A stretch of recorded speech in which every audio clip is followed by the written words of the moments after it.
Hello, chat. How's it going? It is a Monday. We are back with another episode of Titan Talk. It's just me and Manny today.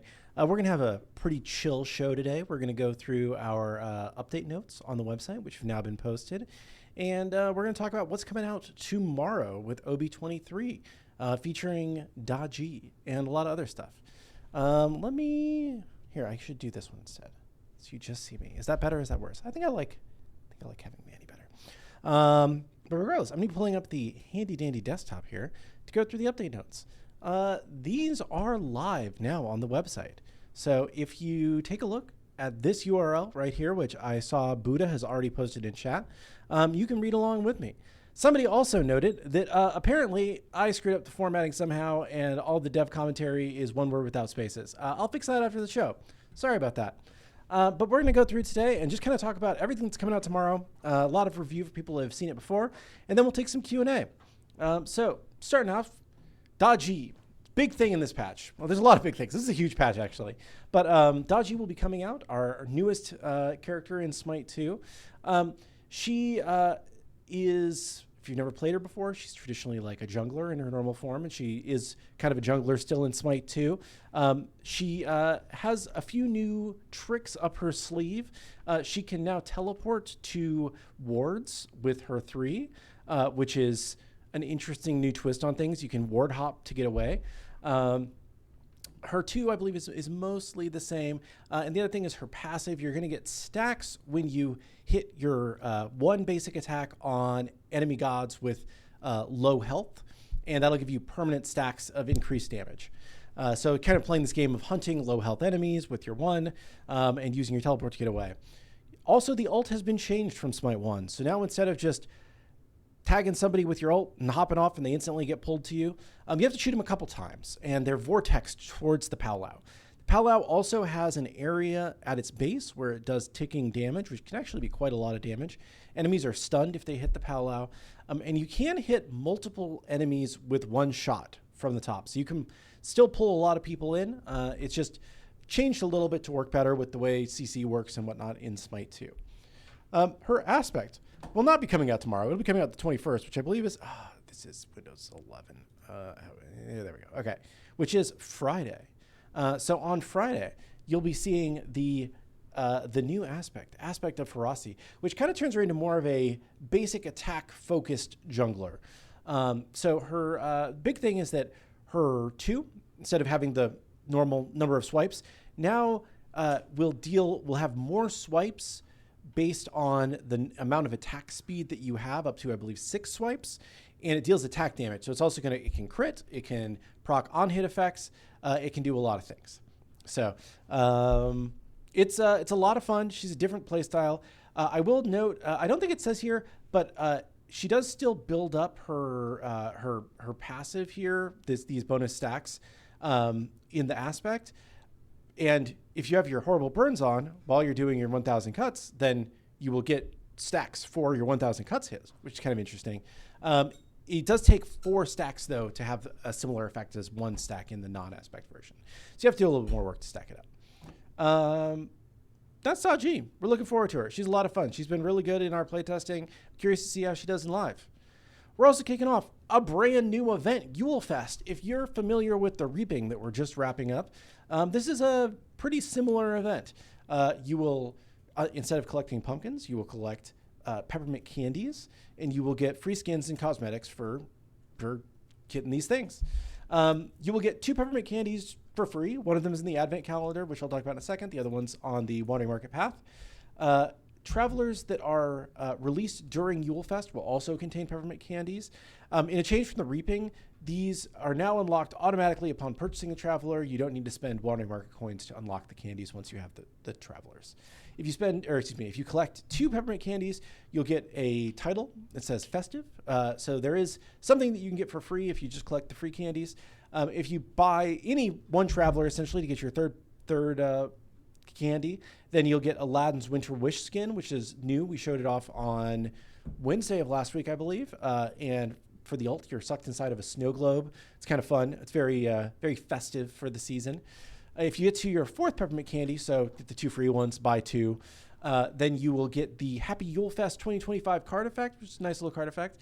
And if you get to 6 peppermint candies, you will get the Scylla Snow Day Skin and Traveler. I'm not sure that's the actual name of the skin. I should check that.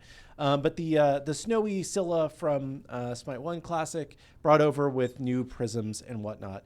And then there's bonus chest rolls for going above that number of candies. The Advent Calendar will kick off with our patch tomorrow.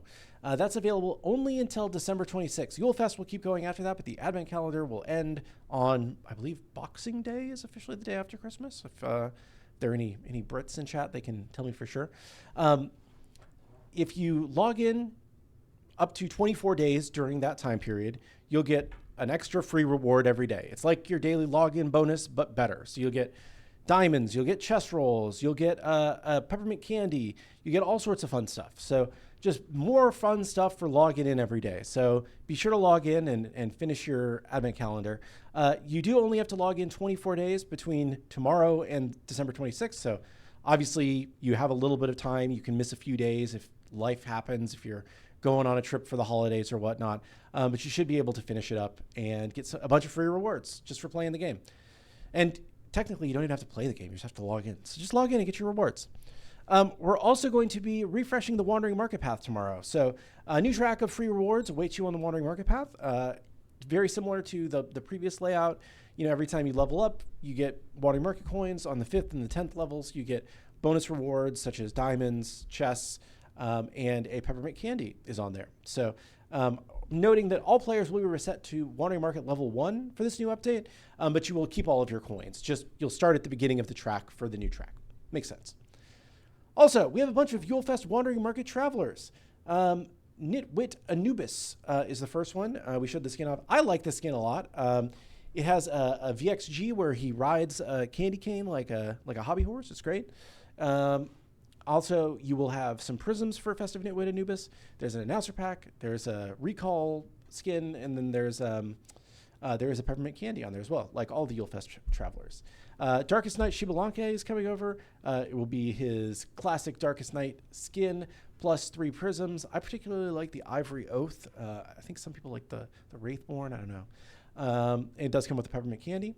And then Royal Blue Pele is kind of just like it's like an icy version of base Pele, if that makes sense. Really cool glittery effects, almost like snowy, very fun. I've been using the skin a lot in our playtests, and I like it a lot. It does come with an animated badge. It's only the 2nd animated badge in the game, a card effect, and the title of Queen and King. So if you want to be Queen or King, pick up this Traveler. And also, of course, a peppermint candy. We also have a new supporter store cosmetic, the Smite Cart teleporter effects. So you'll be able to drift into mid lane with a new pack of teleporter effects, which is all one word for some reason. I'm wondering if perhaps quotes is screwing this up. I'll have to check the formatting after this. Apologies. We have some quality of life and new player improvements. Conquest map updates. This is actually a huge one. If you have not seen the Conquest map since we updated it for this coming update, it looks a lot better. Justin did some amazing work with the lighting and the materials to really start to make it, I think, come to life a lot. When you're in the jungle, it's a little bit more shadowy. The lighting's just solid. So I would log into Conquest after this update. Let us know what you think. We do have further updates for Conquest planned for the next update, but we do this in stages because we are in beta. We want to get your feedback on how things are going, and if you think something's good or bad, we want to make changes based on it. So, and then I see somebody in chat saying, I've been asking for this for Joust. Where is it at? I will say, like, we wanted to make sure that we get this right in Conquest. And then once we get it right in Conquest, we're not opposed to rolling out similar lighting changes to the other modes and whatnot. We don't want to just like roll it out everywhere and then people don't like it and then we have to change it and then we have to change it everywhere. It's better to get it right one place and then roll it out everywhere. General. We have added in the player badge display in friend and custom game menus. So you can now see what badge your friends and your custom game people have equipped. We had a music fix. We added back the Wandering Market music. So when you went to the Wandering Market tab, it wasn't playing the music anymore. So we fixed that. And we have changed the event music for Yule Fest. So now when you went to the Reaping tab, it played music. Yule Fest tab will also play music. And we fixed an issue with sound effects not playing for the Jormungandr global emote. Game mode balance. This ended up being a huge balance patch. And the way that you can tell this most easily is if you look at this scroll bar here, we're only here, and there's a lot of stuff in this patch. So we're going to review it relatively quickly. I'm not going to read every little line because we will be here for another hour of me just going over this and not taking any questions. And I would like to take some questions today because that's one of the main reasons I do this is not to like talk at you. It's to talk with you. I just think there is some benefit of reviewing this for people that haven't seen it yet. Do you want an extra hour with me? Ugh, no, you don't want an extra hour just with me. That would definitely start to drag. If you're a jungler, you'll be happy to know that the recovering health and mana on killing jungle monsters is no longer tied to the yellow buff. It is now tied to the jungle starter item. So just buying a jungle starter item will make you able to jungle. And if your yellow buff gets stolen, you're not screwed anymore. Yay. We've also fixed an issue with it, yada, yada, yada. Kill formula adjustments. Like I said, I don't know why this got formatted like this. I'm going to check this after this meeting or after this show. But basically, we felt like if you get a lead, it can be too hard to hold on to that lead.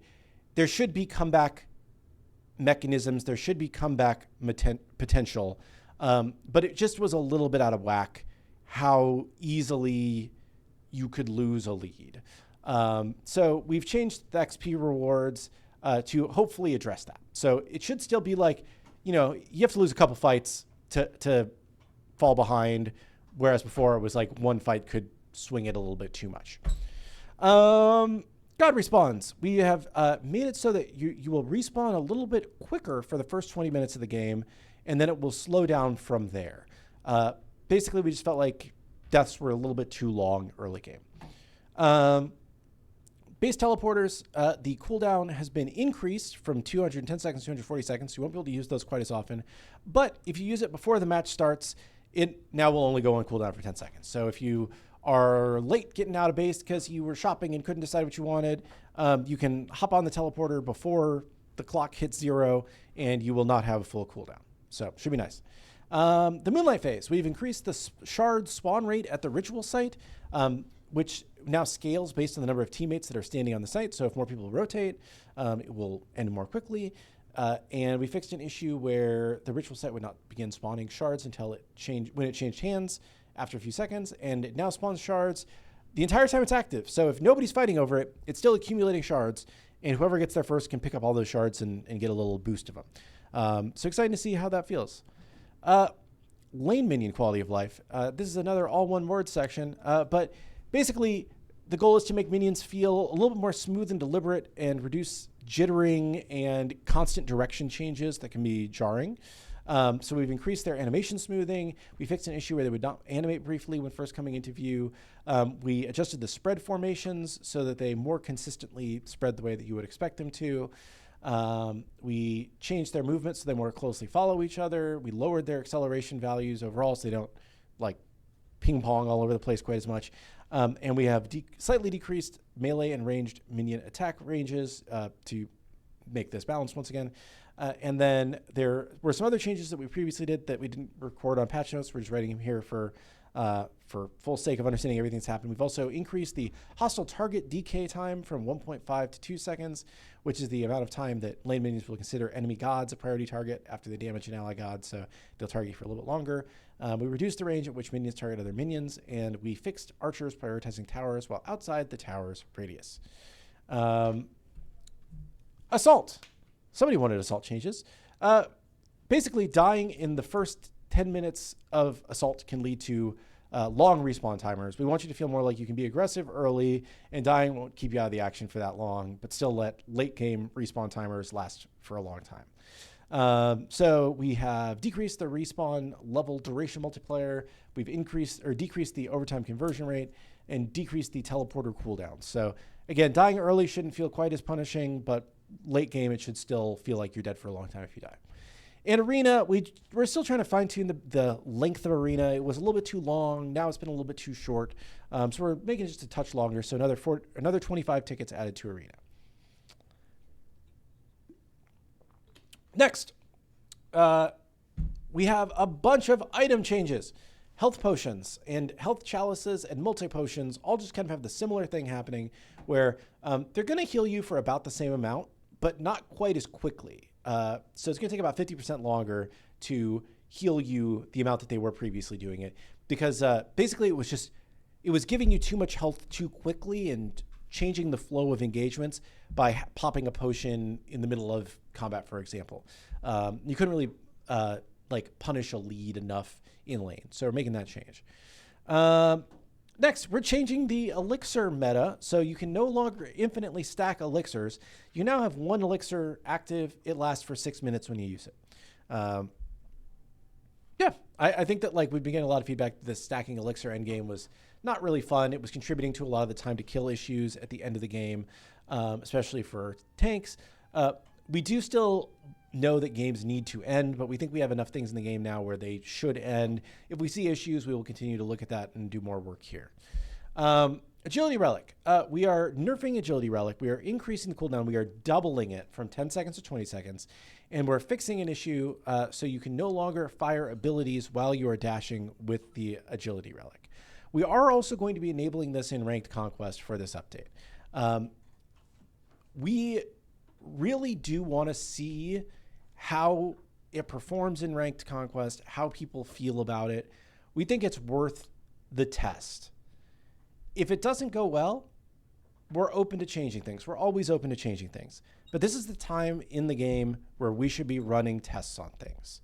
So we're going to run the test on Agility Relic being in Ranked Conquest for at least the beginning of the patch. If we decide we need to change it at some point, we definitely can. But we have specific metrics in mind that we want to look at and see how they're affected. We have seen that Agility Relic has been, based on all of the measurements we can find, has been a boon to the other modes and has increased player retention and play rate and everything. We really do want to see if it has a similar impact on Ranked. If it does not improve the metrics of Ranked, if people don't like it, then we'll reassess. But we don't want to not run the test because we have some people that are against the concept of it without having tried it. Obviously, people have played it in casual conquest. I don't want to discount that, but I think that we won't really know how it performs in Ranked until we run the test in Ranked. So we definitely want to give it a try. We'll see how it goes. Again, we're willing to reassess it, but we want to run the test at first.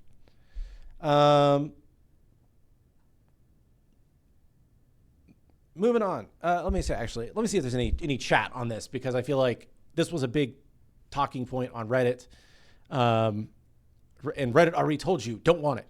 So one thing that we found really interesting as we looked at Reddit was that on a lot of the posts, there were actually about the same number of posts in the thread about people that were like, this is awful, this is the worst idea they've ever had, and people who are like, I think that this is potentially interesting and worth trying. A lot of the people who had said, I think this is potentially interesting and we're trying, were then downvoted into oblivion. That doesn't necessarily mean that the greater player base believes that it is 100% a bad idea. It means that the engaged Reddit audience is kind of quieting down people who maybe have a differing opinion. This could be not good for the game. We don't know for sure until we try it. But we think that having twice as long of a cooldown as it does right now, fixing the issue where you can cast abilities during it, it should be in a place where it could be an interesting addition to the game, and it could continue to have similar impacts that we're seeing in the other modes where it is live, which again, it's been good for our metrics by everything that we can see. So we want to run the test. Again, could not go well, but we want to run the test. This is okay. So one good argument I heard is that in Smite 1, meditation was the new player standard, which made new players only use meditation. Agility Relic may have the same effect. So the reason why meditation was the new player relic in Smite 1 was because it made players stick around longer. Similarly to the agility relic. We tested giving players beads by default and teaching them to buy beads. We tested giving them Aegis by default and teaching them to buy Aegis. New players do not understand, like, you have to be pretty decent with your timing of beads or Aegis to use it at the right time to like get any value out of it. And most people just don't even remember to do it, right?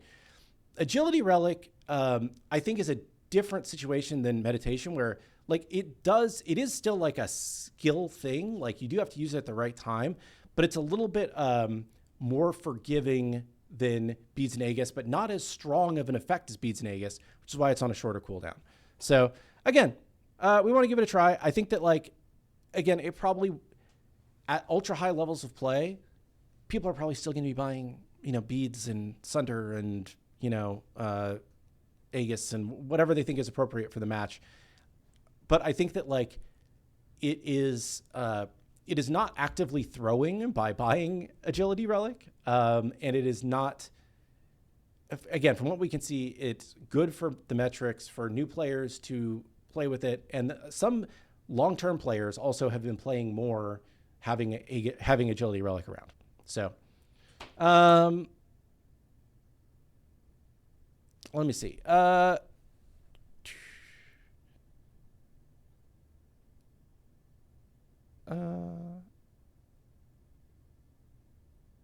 Yeah, person says, what if it's OP at high level and useless at low level, or vice versa? I think that's an interesting thing that we won't see until we run this test in ranked, which is why, again, we want to run the test. We'll be able to see how often it's picked at different elo ranges. We'll be able to see how often it wins and loses at different roles, different skill levels and whatnot. And so, definitely want to see it. Why are new players and ranked in the same sentence? So I think that, like, things that are, I want to be clear, agility relic has not just been good for new players.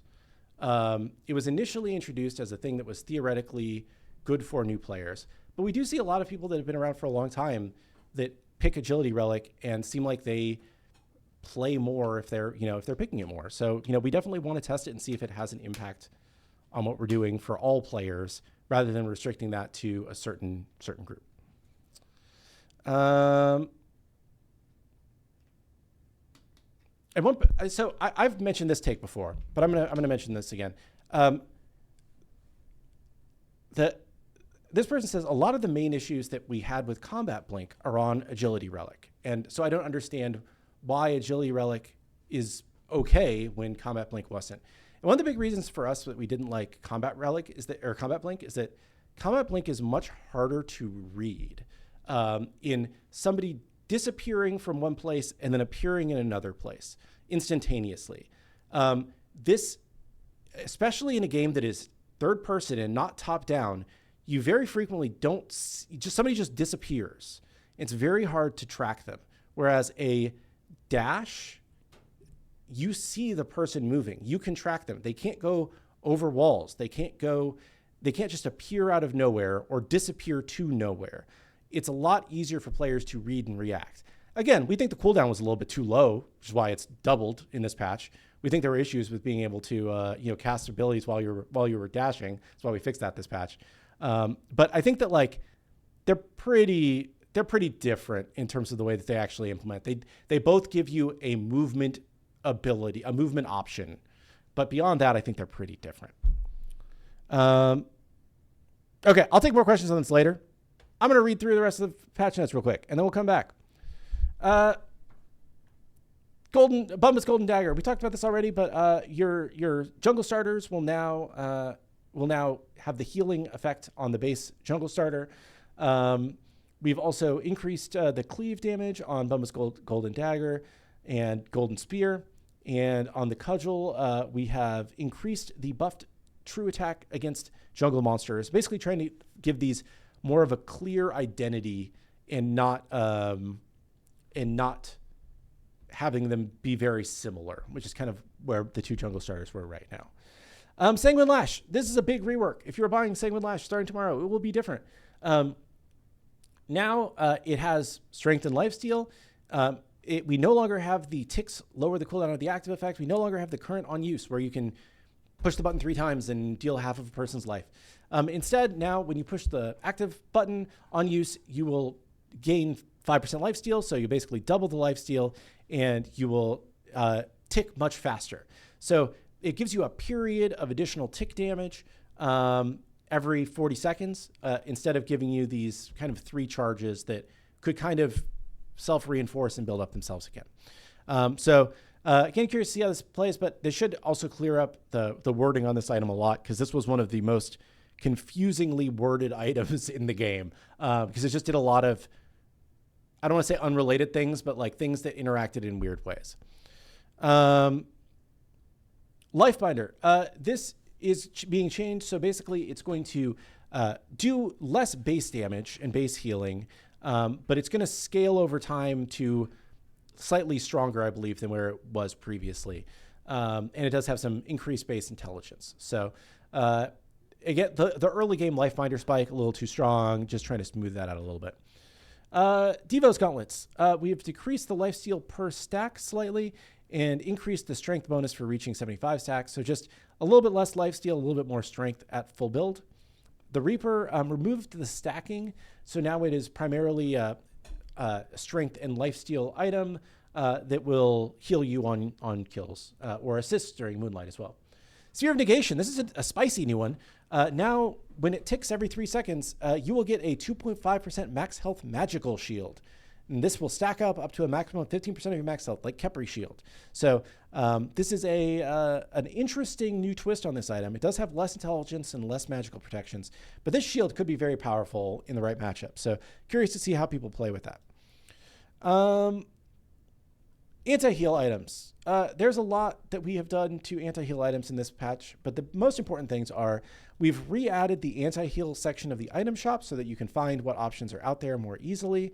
There are no changes to Brawler's Beat Stick, but it's in the store now. There's a new item called Stygian Anchor. This has been preemptively nerfed based on PTS, but we will see if it needs to be nerfed more. It is 25 physical protection, 25 magical protection, 25 basic attack power, and on god damage dealt, apply 1 stack of Stygian Sludge for 5 seconds. This triggers once per ability per target. This has been nerfed because it used to be when you got damaged as well, but now it's when you damage a god, you apply a stack of this. It's minus 3% movement speed, minus 3% attack speed, and 4% healing stolen. So pretty strong, but should be in a lot better state than it was at the beginning of PTS. Divine Ruin. Now your bouncing lightning will cool down more quickly when the people that you have hit with lightning heal themselves. So potentially you could get a lot of procs of Divine Ruin in a fight now if you're playing against a team that is healing themselves. Kinsblade. Kinsblade basically will now also deal bonus damage based on how much health players have restored in the last 6 seconds. So you will deal bonus damage based on that and also max health. Avenging Blade. This will... we decreased the protections reduction per stack. We've increased the debuff duration. And this works now both in the jungle or when players restore 5% of their health, stacks are twice as effective. So it's both in jungle, it's good, and it's good not in jungle now if somebody's healing. And lastly, Contagions going in the store. Quick water break. A lot of words today. A lot of words. Okay. God Balance. Range gods. Previously, mages had a slightly slower ranged attack speed. We're just now standardizing this, so all standard ranged attack gods will be attacking at 17.6 meters per second. So it should be more consistent between gods, and you should understand what's going on better. Leap adjustments. I'm not going to read all of these in detail, but basically, Hu Yi had a instant leap, so you couldn't interrupt it at all. Some other gods had leaps that were too long and were too interruptible. So we've made some changes to Hu Yi's is now longer. On her, Uller, Neith, and Kali are, well, I guess, are all shorter. So We can look at more leaps and see if there's another way to, if there's anything else we need to do, but this was the first pass on this. Should prevent the amount of times where I feel like you're pulled out of mid-jump. Healers, if you're a healing god, you'll be happy this update because we're going to do a little bit more base healing on all the healing gods. We felt like that was the one weak part post anti-heal nerf patch. So, item healing was pretty strong. Lifesteal could be strong in the right hands. But we felt like this was maybe a little bit too low. So we've increased it for Aphrodite, Guan Yu, and Ra. Range supports. Baron, Yamoja, and Iset were all really good. So we're making some changes. A little bit less base damage on Baron Samadhi's 1, and the double hit damage will increase. So if you're hitting a double hit, it'll still be pretty good. If you're not, you're going to do a little bit less damage. Yamoja, Bouncing Bubble, a little bit less early base damage. And Moonstrike will be dealing, again, a little bit less early damage. And Aspect of Downpour will have slightly more scaling. So again, it will have this, I believe, this damage change, but slightly more scaling. So again, that should reduce the early game power that you're seeing there. And then Iset, she was getting stacks for passive from God Decoys, so she was really good against Adon's Burrow. Also, Spirit Ball cooldown, just too short. Going to be now scaling down to its current 10 seconds, starting at 14. And the Aspect, the protection scaling bonus is going to go down, and the healing off of hitting your 1 is now only going to give you all of the healing if it hits an enemy god. If you only hit a minion, it's just 50%. General balance. Agni. He is doing a lot, so now he's not going to do quite as much. I believe that we are. I believe that this is mostly switching to do the flame wave being the correct angle here. Aladdin is having a soft rework. This is a big one. We talked a lot about this on both Wednesday and Friday. The TLDR is you'll have 1 genie stack now. The Wealth Wish now gives you 180 seconds, 7.5% bonus gold from all sources. So it should be a little bit less swingy. And a lot of changes to the way the 1, 2, and 3 work, but essentially because there's only 1 charge of genie now, there's a little bit more power on each of these abilities by default because we don't have to balance around you being able to use 5 in a single encounter. And the lamp now will no longer heal Aladdin and his target. It will now shield Aladdin and his target. And if it would kill an enemy that it hits, it now just kills them. Just doesn't even take them into the lamp. So also combatants will deal less damage and take less damage when they are in the lamp. So, it's mostly a one-on-one. You can jump in to help out, but it's not going to be as impactful as before. And Aladdin will probably get less, killing everybody who jumps into his lamp moments. So excited to see how players react to this. But this should address some kind of major balance issues, I would say, we saw around Aladdin. The TLDR is that Aladdin is, I believe, the lowest win rate and lowest pick rate character in the game, except at the highest ELO ranges. And I mean the highest of high-end ranked, where he is considered the best god in the game. And we don't want, the goal isn't to make him, dumb down. It's not to change his core loop. The goal is to get it into a place where he can be somewhat balanced for all groups. He can be strong in the hands of good players, but he isn't going to just, be completely unpopular and an insta-throw god unless you are one of the best.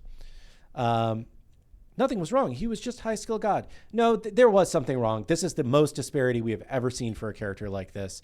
And this is, this is something that, Pawn really wanted to take a look at. It's not trying to dumb down a high skill god. It's trying to create a god that is in some way balanceable, which I think is a little bit different.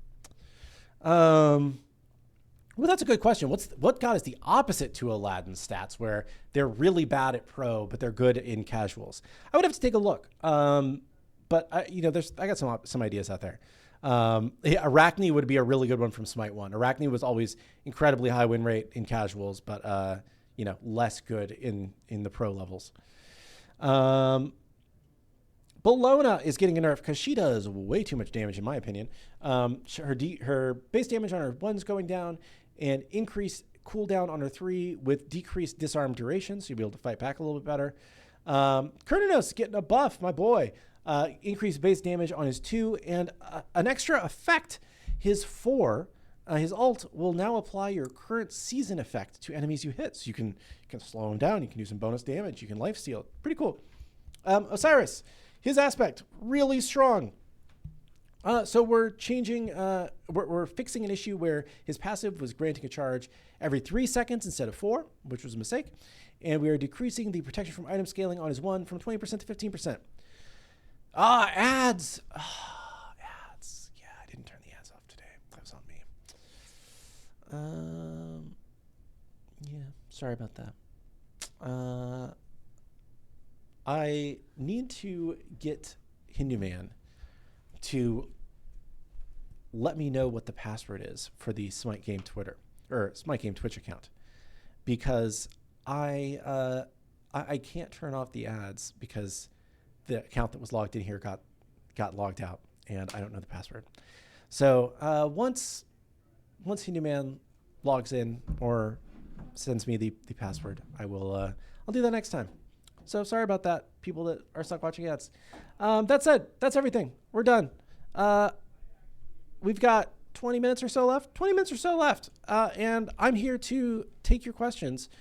People are watching 7 to 9 ads. So if you don't have ads right now and you want a question answered specifically for you, I'm here. Let's do it. I do. This is an interesting one. I'll wait till actually tell most of chat's back, because we are going to have like a little bit of a weird schedule thing coming up here, because if you are not an American, you might not know that next week is Thanksgiving. And Thanksgiving is like it's a big American holiday. We don't have too many, where the whole country basically shuts down for half a week. So because of that, we're not going to be working next Thursday or Friday. Most people are probably not going to be in on Wednesday. So we are going to probably be going over the next update in terms of looking at the God, looking at some of the things that are coming on Friday of this week, so earlier. And we're probably going to PTS over the weekend so that we can get changes made to the update before Thanksgiving. So there's probably a little bit of a smaller update coming up, again, because of Thanksgiving. Still going to have RTO. We're going to have some other stuff, but we'll probably go over it on Friday, and then we'll PTS over the weekend. So, yeah, excited about that.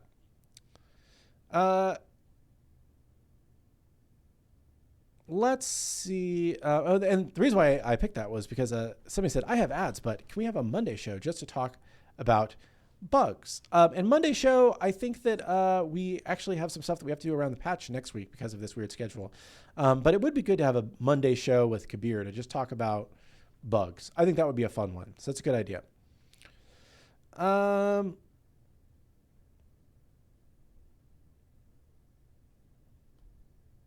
Let's see. There's some design questions here, like how do I feel about the state of each role? And I'm not the guy for that. I mean, I could tell you my not good player opinion, but I don't think that like my opinion matters as much as the designer's opinion on how each role is doing. So, questions like that probably not for me. So Anchor does too much at once. Same problem as previous Sanguine Lash. Any comments on that? So I think Anchor has a clearer identity of what it does, and it's easier to understand. I get protections and attack power. If I damage people, they are debuffed. And that debuff, slows and steals healing. Like that's pretty clear and easy to understand, versus I tick and I life steal, but if I am life stealing, then my ticks reduce the cooldown of this other active ability I have, and I can get stacks of that active ability, and it does percent health damage, and I can do it like 3 times. Like, I don't know. There's just a lot of different bits that fit together on Sanguine Lash that don't necessarily feel connected. So it's less about like the amount of stats or the amount of like things that an item does. It's more about like how much sense does an item make when you look at it.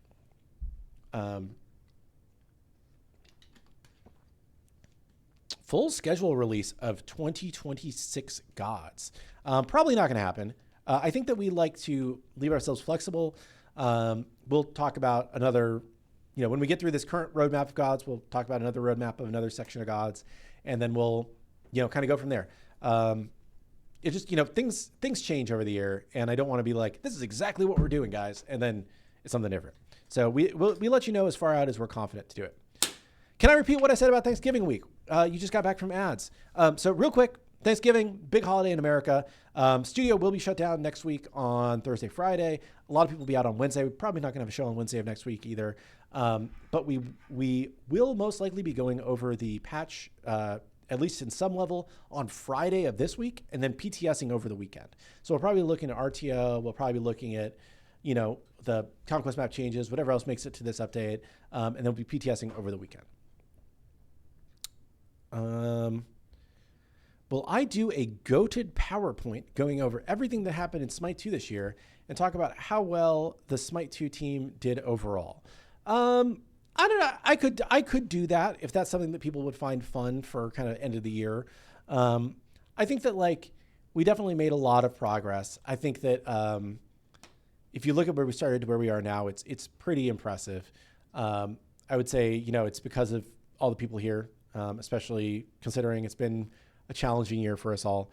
Some people don't really like my PowerPoints, but it could be a fun Titan talk during the holiday season. Something like that could be fun.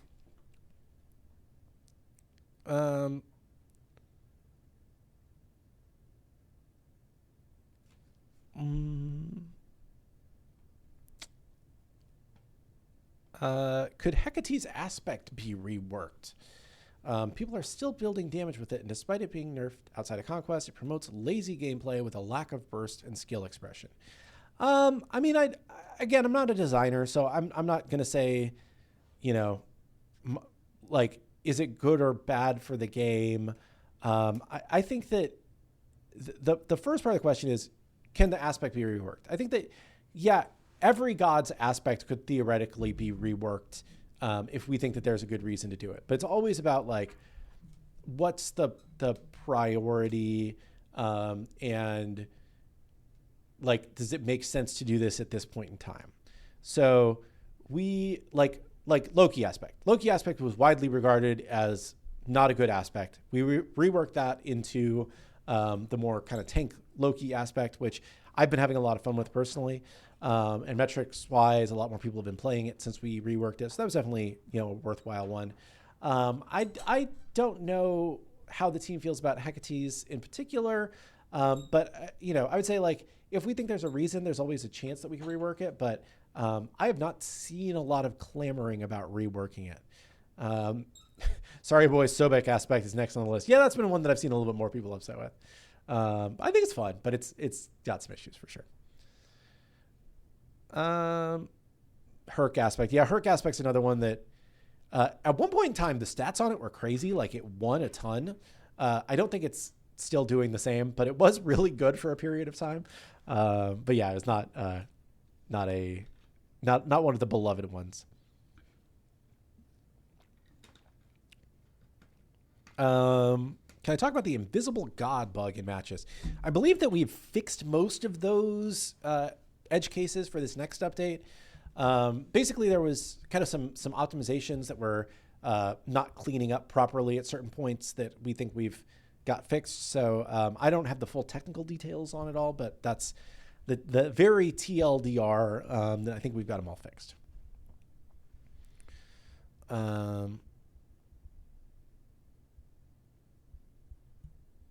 When will Slaughterhouse Chalk be Legacy Gems only? I'm not sure. I don't have that right in front of me. I don't have it figured out quite yet.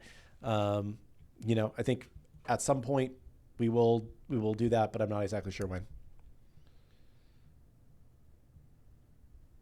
Will more announcer packs, such as from content creators, be coming anytime soon?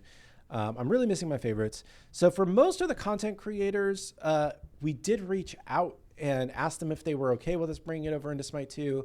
Most of the ones that we have not brought over, either we did not get a reply on, or they said that they did not want to have their announcer pack brought over. So that's, there's a few that would probably be good.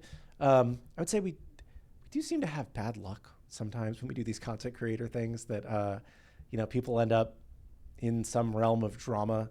But if anybody, we reached out to pretty much everybody. If they said that it was okay, we brought them over. If not, we didn't. So that was kind of the only blocker there. You keep saying I'm not the guy for that. I would say design is the one thing that I'm not really the guy for more than anything else. I obviously work with the design team, but I try and let them make the decisions. So design questions in particular are not going to be my forte here. Can we have the option for agility relic to be bound to the regular relic button? This is something we've looked into. It's something that's still on our to-do list. I don't believe it's in this next update, but it is on our to-do list for sure.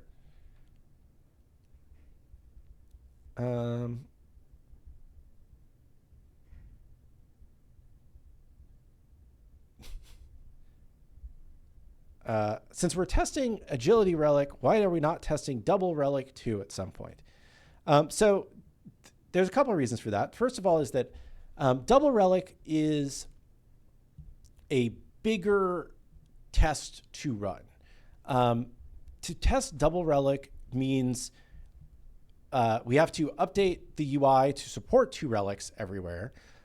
We have to change a lot about how auto buy works and whatnot to, prompt people to build 2 relics at the appropriate times.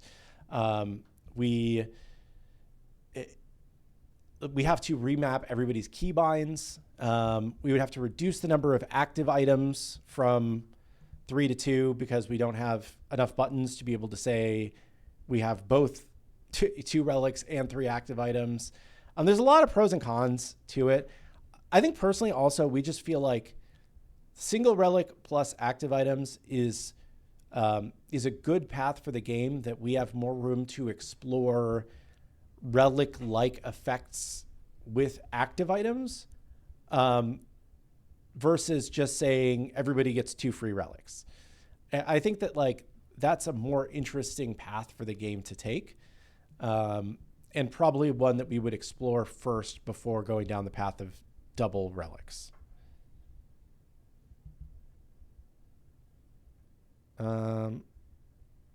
Bring back buying relics rather than free ones. Yeah, that's active items. It's the same thing, right? It's just we don't have some of the effects from relics on active items, but we have some of them already, right? Sprint was a relic in SMITE 1 and it's on Stampede in SMITE 2, right? There's a lot of there are some other examples as well, right? I think that there's room for, we could have a mini Aegis on an active item. We could have a mini beads on an active. We already have team beads on an active item, right? We give you a lot of these effects on active items already. And it's just we could do more to play around that system, which we generally find more interesting.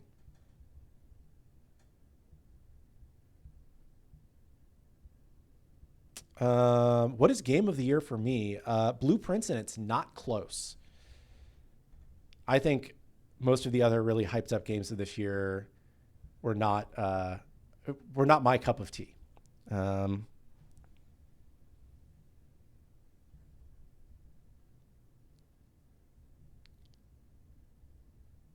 Nerf Team Beads. It has bloated stats and a bloated effect. Team Beads is good. Bro did not play Expedition 33. I played Expedition 33. My hot take is that the Mario and Luigi games do a better job of that kind of combat system in an RPG. The story was good, but I didn't like playing the game very well. My take.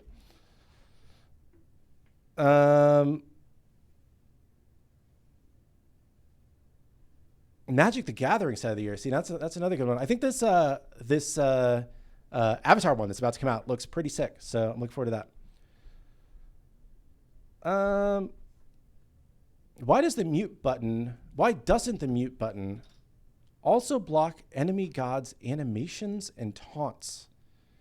I don't know why it would do that. Did it do that in Smite 1? You wouldn't see them do their animations for their quips?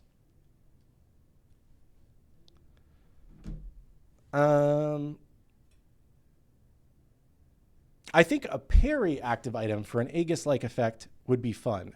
I think that is an interesting idea. It's something we've talked about in the past. That kind of an item, though, is also like very susceptible to like server connection, you know, and something that has like a really narrow reaction window can sometimes be frustrating to play with if, you know, you're not on good ping. So it's something that's interesting. It did that in Smite 1. Okay, interesting.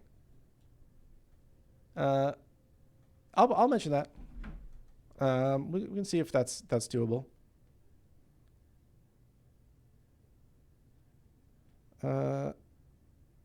Laugh, taunt, animation, mute. Okay, I got a note.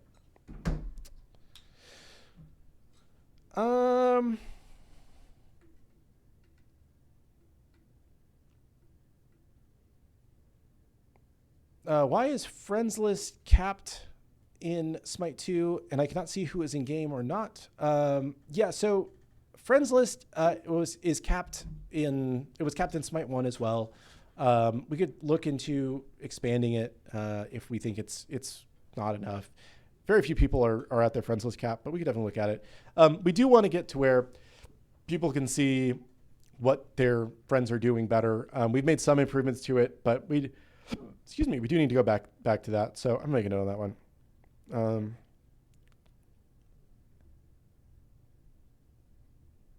It's a good one.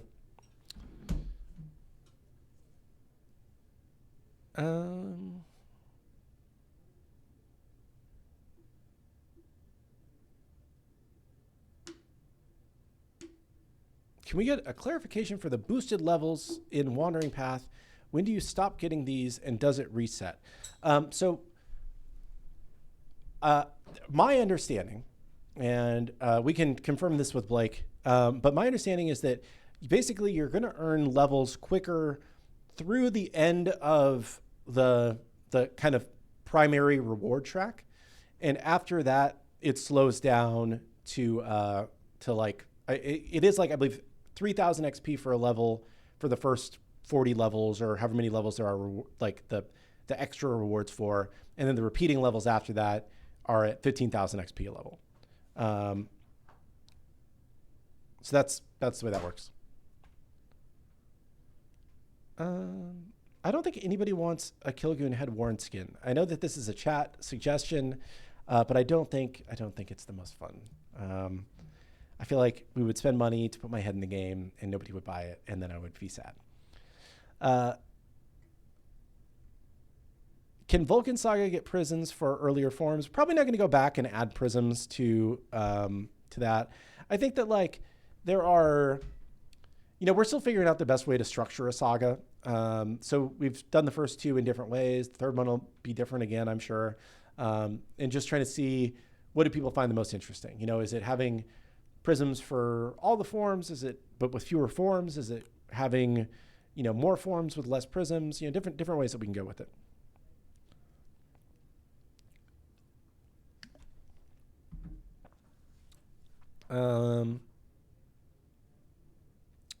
Yeah, if you go into the Wandering Path, you'll see the beginning of the path rather than your current level. I will note that down. That is an annoying one. Got it.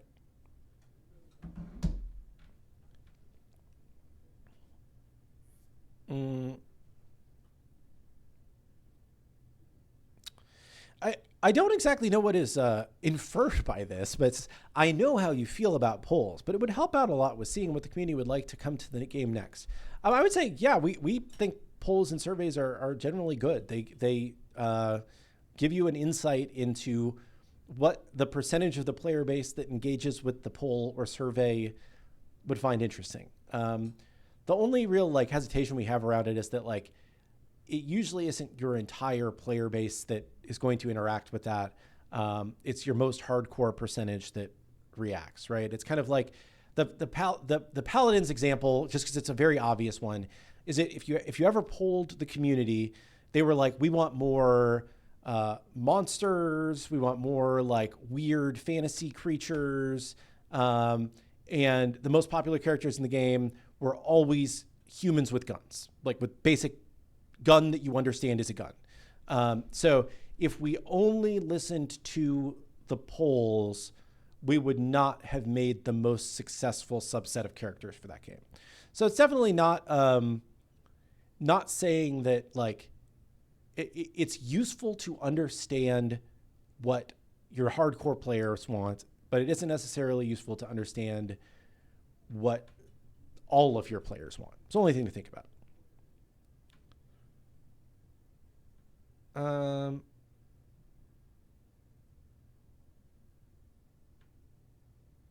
Any updates on multi-queue? I believe that our current version of Rally here, I don't think supports multi-queue, but it is something that's been on like our long-term, potential to-do list. But it hasn't quite made it onto the inactive development section of the list. Baby due any day. Good luck. It's a tough first 6 months or so, but it's great. You will not regret it, hopefully. My kids are like, we're sick all weekend, so it was a long weekend, but they're still adorable. It's enjoyable. Yeah, Pawn's in the thick of it now. Yeah, dude. First 6 months, a little bit rough.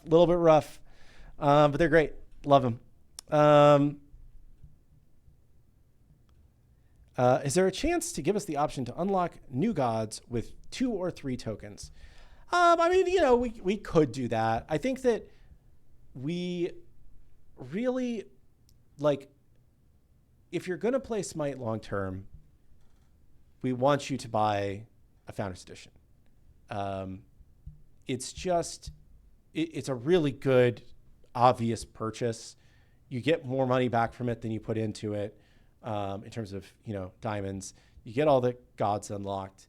And we need to have like some incentives to push people towards buying the ultimate, towards buying a Founders Edition. I don't think it's too unreasonable to say, hey, wait 2 weeks and you can get this new god. Like Rainbow Six Siege does, unless you pay for their like season passes, there's no way to even like acquire or play the characters for the first, I don't know how long. So it's kind of a similar approach. Oh, it's 2:00 already. It's time for one more question. A little bit less exciting when just one person is saying it. I have a peach hint today. It's fine. It's just some water. I had a lot of caffeine this morning, so I'm chilling. Will you see on Friday the RTO Bears aspect? Probably, because we're probably going to be PTSing on Saturday. So we'll probably go over that on Friday. I'm going to take a couple questions because I'm the only person. So there'll be a little more than one question. Sorry. Do I think the Hawks will go far this year? Dude, if you're not following the Atlanta Hawks right now, I don't know what you're doing. They've won 5 in a row. They're looking great. It's been a lot of fun. Why is there only one live person? Because Hindu Man has Mondays off and other people were busy today. And since we were mostly reviewing the patch notes, I figured I could run through that by myself and then just take some questions for a few minutes at the end. So,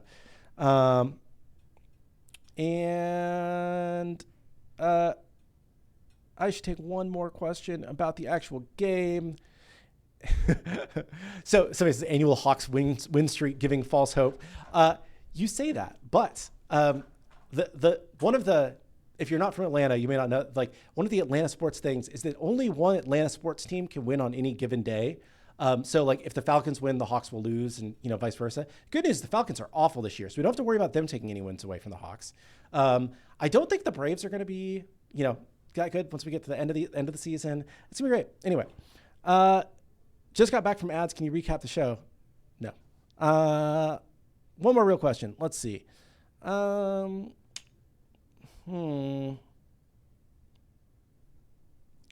Could Mondays like this be a Zoom call with the content creator? I think that's a great idea for some of these future Mondays. I would like to have more, creators involved if they want to do that. That'd be great. We do have some setup work that we have to do in the studio here to support having people call in again. We were going to have Pawn call in on Wednesday of last week, and we realized that had broken because we have to pipe things into OBS in a weird way to still get audio for everybody. So yeah, definitely happy to have, some content creator on at some point and, talk to them and take questions and whatnot. I think that's a fun idea for the show. And with that said, I took about 4 more questions on my 1 more question segment, and we're gonna wrap it up. But log in tomorrow, play Dodgy, play new conquest lighting, play a ton of balance changes, and jungle starters and leap animations and all sorts of stuff. It's gonna be a big update.